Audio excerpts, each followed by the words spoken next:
Chers auditeurs, êtes-vous prêts à rencontrer des personnages courageux, à affronter des défis et à découvrir qui va gagner le grand prix? Alors, plongeons ensemble dans notre conte du jour. Toujours avec les plus belles histoires de Winnie et ses amis, aujourd'hui je vais vous raconter l'histoire d'un héros qui a pu faire une chose très importante pour rendre le sourire à son ami et en même temps réaliser ses rêves de miel. Il était une fois un jeune garçon prénommé Jean-Christophe dont la chambre était pleine de jouets. Ses préférés étaient les animaux en peluche et plus particulièrement un ours appelé Winnie l'ourson.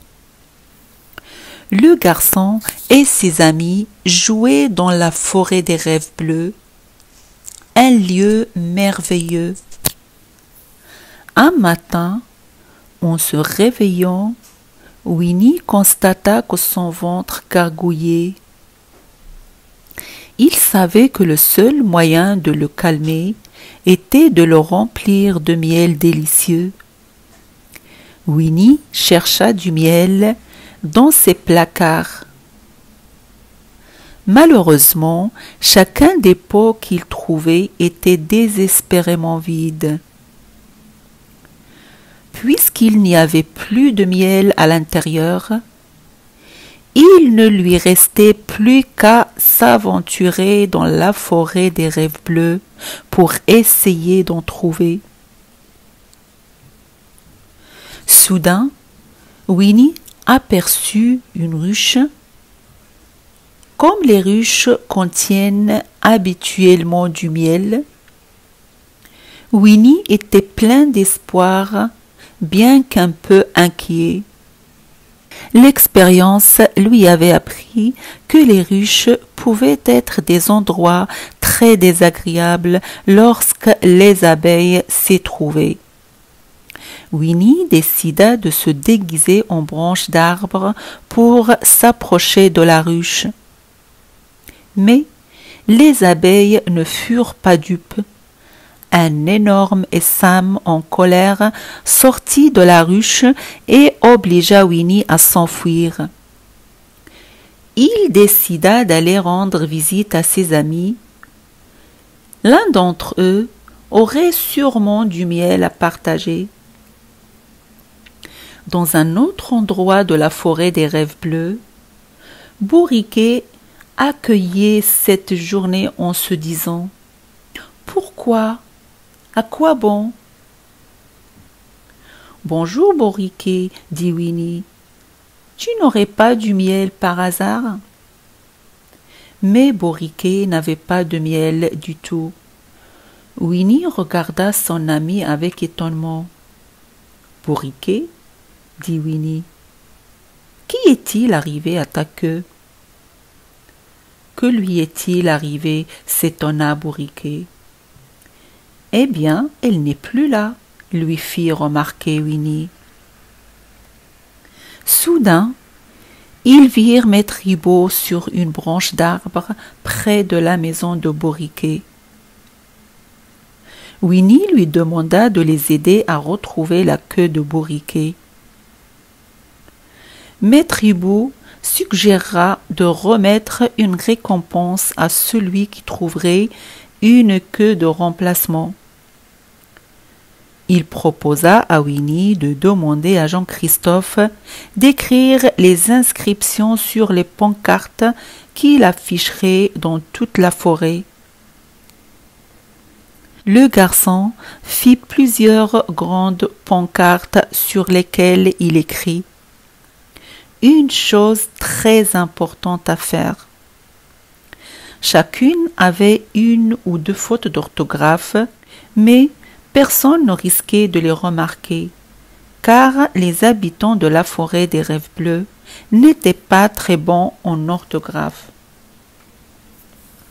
Jean-Christophe attendit que tous ses amis arrivent, puis et les rassembla afin de parler de la chose très importante à faire. Nous allons faire un concours pour trouver une nouvelle queue pour Boriquet, et les prix sera un pot de miel, s'exclame-t-il. Chacun s'activa pour trouver une queue de remplacement pour Boriquet. Winnie apporta quelque chose de spécial de chez lui. Il fixa son horloge coco au postérieur de Boriquet. Mais lorsque Boriquet s'assit, il s'écrasa. Porcinet suggéra d'attacher ballon à Boriquet.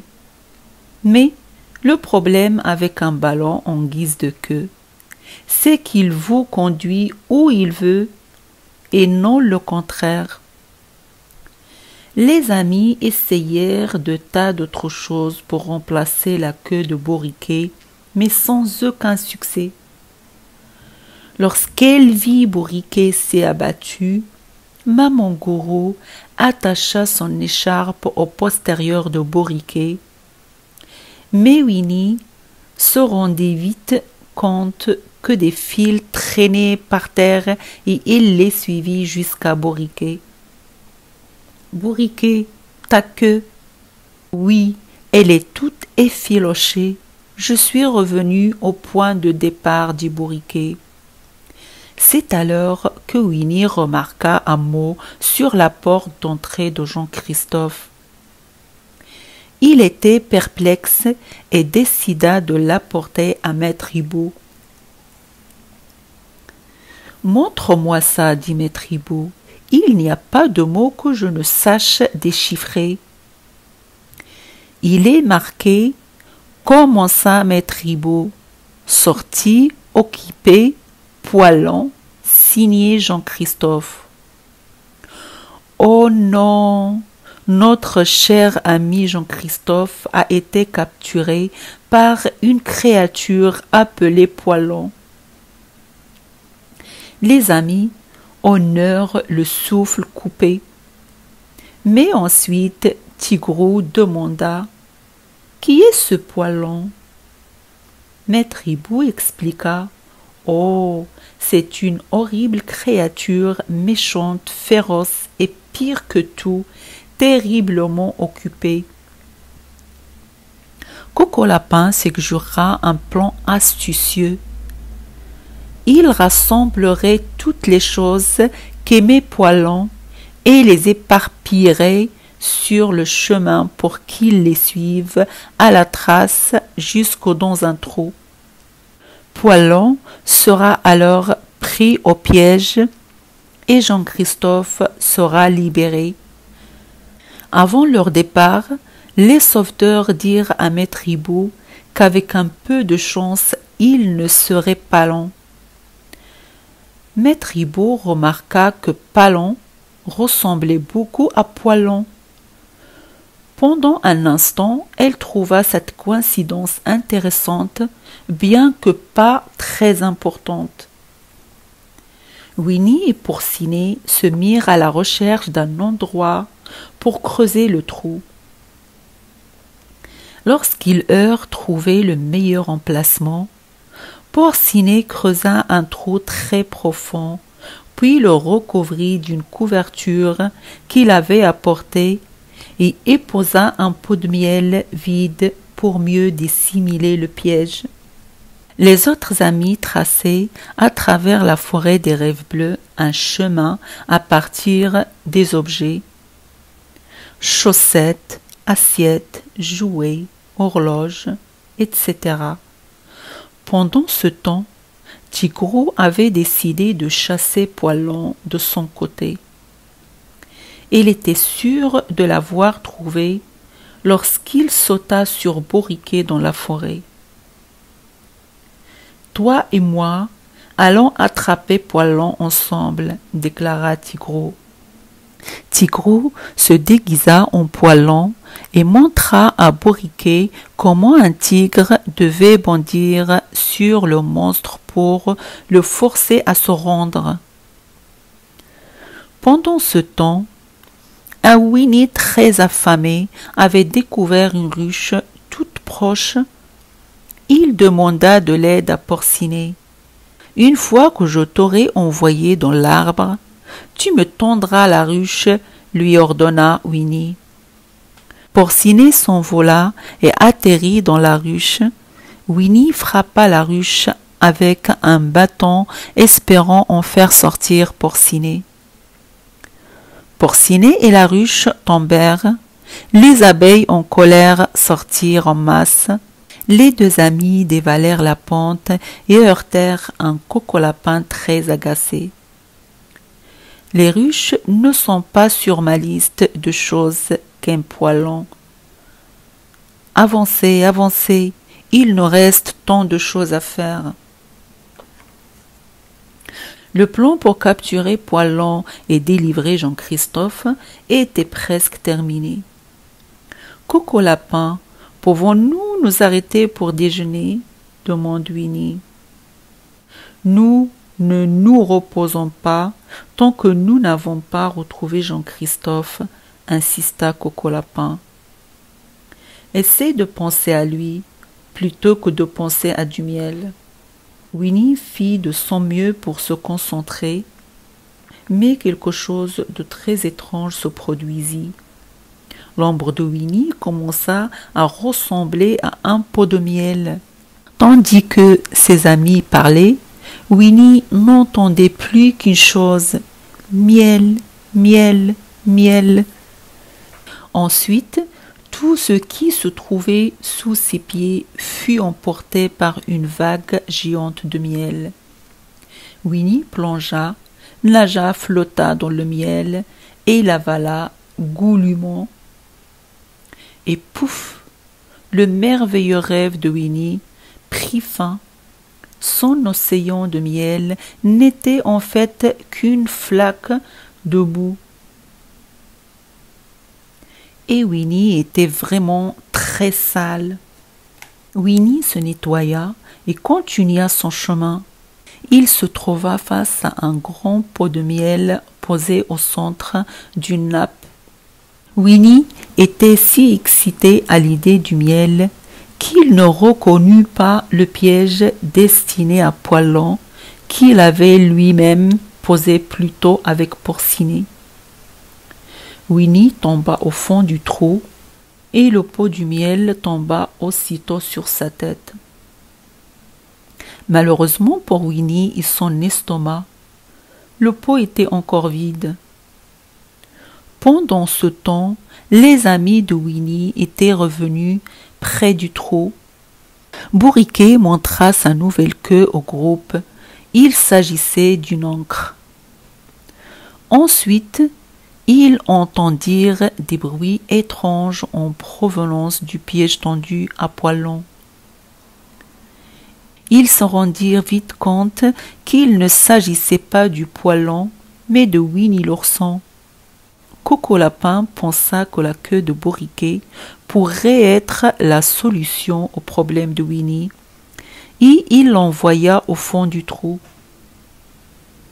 Elle était si lourde qu'elle entraîna les amis dans le trou et qu'elle brisa le pot du miel sur la tête de Winnie. Seul Porcinet, qui avait été projeté dans les airs, resta hors du trou. Les amis de Porcinet le convainquirent d'aller chercher une corde à sauter chez Jean-Christophe pour les extraire du trou. Porcinet est un tout petit animal, mais il savait qu'il devait surmonter sa peur pour sauver ses amis. Soudain, Porcinet vit dans un arbre quelque chose qui ressemblait à un monstre aux yeux rouges, mais ce n'était que son ami Ballon. Puis une ombre gigantesque lui tomba dessus. Porcinet se retourna et fit face à un monstre. Poilon, cria-t-il. Il se cramponna à Ballon et prit la fuite aussi vite qu'il put. Mais il n'y avait pas de Poilon. c'était seulement Tigreau dans son déguisement de Poilan. Cependant, lorsque Tigreau entendit Porcinet crier « P, P, P, Poilan », il crut que la créature était juste derrière lui. « Porcinet » cria-t-il. « Il connaît mon nom » s'écria Porcinet. « Au secours !» Ballon s'envola avec Porcinet, qui repéra le trou au loin. Les trois amis finirent par tomber dans le trou avec les lettres provenant de cette page précise de l'histoire. Tous les amis étaient vraiment effrayés. Winnie leva négligemment la tête et vit un pot de miel abandonné au bord du trou. C'est ce qui lui donna l'idée de construire une échelle avec les lettres qui étaient tombées dans le trou. Coco Lapin leva ensuite les yeux et vit l'échelle de lettres de Winnie. « Nous pouvons sortir, s'annonça-t-il.